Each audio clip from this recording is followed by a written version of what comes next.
ગોગો પેપરનું online વેચાણ કરતી 3 દુકાનોમાં એસઓજી પોલીસે દરોડા પાડ્યા હતા. આગળની કાર્યવાહી ચાલુ છે.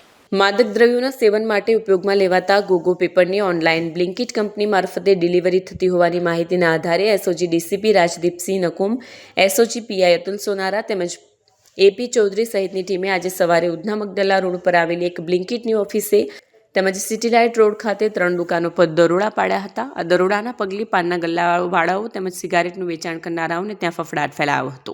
પોલીસ સૂત્રો પાસેથી મળતી વિગત અનુસાર આજે ડીસીપી રાજદીપસિંહ નકુમના માર્ગદર્શન હેઠળ માદક દ્રવ્યોના સેવન માટે ઉપયોગમાં લેવાતા ગોગો પેપરનું વેચાણ કરનારાઓને ત્યાં દરોડા પાડવામાં આવ્યા હતા, જેમાં સિટીલાઇટ ખાતે આવેલી 3 દુકાનો ઉપરાંત ઉધના મગદલા રોડ ખાતે આવેલી બ્લિંકિટના એક સેન્ટર પર પોલીસ ત્રાટકી હતી.